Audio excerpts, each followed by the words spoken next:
ang paghahalin tulad ni Jesus sa pagtatayo ng bahay, ang pakikinig at ang pagsunod sa kalooban ng Diyos. So, dalawang bagay yun, pakikinig at pagsunod. Ang lahat ay nagsisimula sa pakikinig at kinakailangan magtapos sa pagsunod. Hindi ho pwede magkaiwalay. Kaya nga bahagi ho ng pagkilala na faith comes from hearing the Word of God. Ang pananampalataya ay nagsisimula sa pakikinig ng salita ng Diyos. Tulad din po ng nabahagi ko, ito rin ang binigyan pansin ng simbahan. Hindi na mo ngayon kung sino doon. Ngunit wala pa nang ito ay itilang ang kahalagahan ng pakikinig. Kaya bahagi yun ng pagkilos na sabi nga mo natin na kaakibat nito ay mayroong magpapahayag. Kasi paano natin tayo magagabayan kung walang nagpapahayag. Kaya noong po 2020 bago tayo nagpasalamat sa biyaya ng 500 taon ng pananampalataya, sapagkat mayroong nagpahayag sa atin. Dumating ang mga Kastila, dalaan pananampalataya na pinangahawakan natin ngayon. Kung sabi nga po, ay kinakailangan natin ng pagtugon at pakikinig at pagsasakalupara ng kalooban ng Diyos. Kinakailangan natin isabuhay ang nabanggit na pananampalataya. Ang problema natin ngayon sa pagkasabuhay, may problema naman tayo sa pakikinig. Pero isang problema natin sa pagkasabuhay ay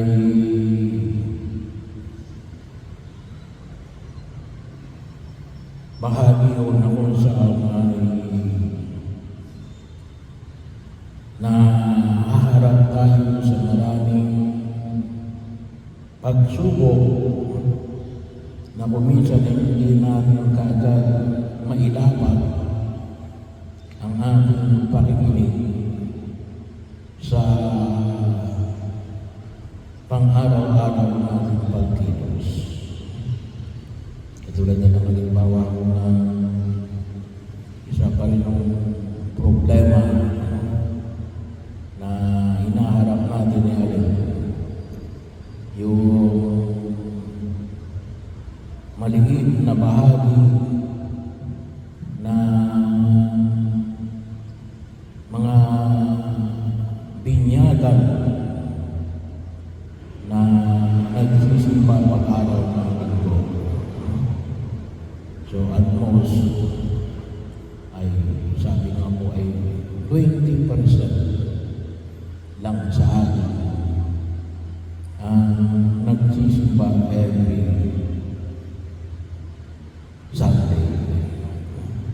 Yun pa lamang ho.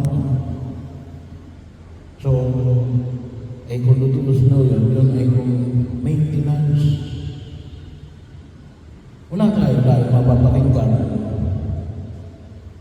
Kasi kung hindi tayo nagsisipay every Sunday, sino yung pinapakinggan natin para may isang buhay natin yung ating pananampalataya? Hindi naman pwede na makuha natin kagad yung ating pananampalataya. Kahit na sa seminar, yung mga seminar natin, yung tinatawag natin pre-sacramental seminar, na kung tusin, ay hindi pa rin pinapakinggan. Kaya kapag mga nagpapabinyag, kapag hindi Sunday, ako'y nagtatanong, ay ganun pa rin ako. Yung iba yung minsan sasagot, yung iba, kaya lang umatin ng seminar kasi requirement. Hindi nila nakikita yung kahalagaan. Ako pa rin Katoliko, Kristiyano. Kinakailangan malaman yan at magpasalamat na may mga taong nagpapahayag tungkol sa mga bagay na ito.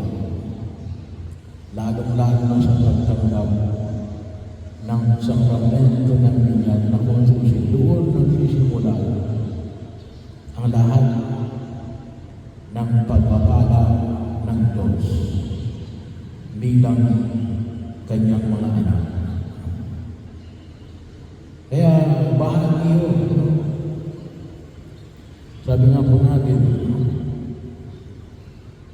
hindi mo naman pwedeng ibuhos na agad yan sa isa sapagkat napakalawak ng ating pananampalataya kung tutusin. At hindi din naman makukuha ka agad kung ano yung kahulugan niya sa isang upuan. Kaya kinakailangan na hini-maintain sa nabanggit ng pagkakas. Wala naman tayong ibang lugar. Well, maaaring siguro sa pamagitan ng social media, pero hindi natin masisigurado kung talaga bang yung napakinggan mo ay tungkulin sa pananampalataya ng Katoliko.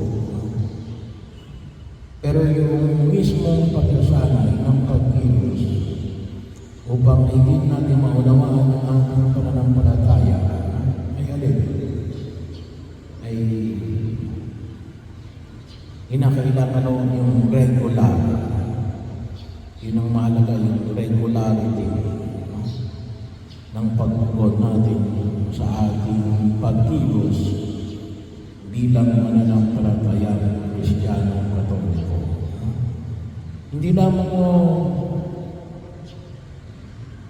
sa pamagitan ng salita ng Diyos, ngunit lang pa yung kanyang katawan at dugo. Kasi yung tinatanggap natin kapag tayo ay nagsisimba, pinapalatag lang tayo ng katawan at dugo ng ating Panginoong Jesucristo na tumutulong sa atin na umiwas sa kasalanan at gumawa ng mabuti. So, isang pagtugon na naman po ay sana sabi na natin, hindi naman natin kagad ma-perfecto. Pero kung regular na ating ginagawa, ay matutulungan tayo na masabi natin at patuloy natin pinaparutan yung bahay na nakatayo sa ibabaw ng bato.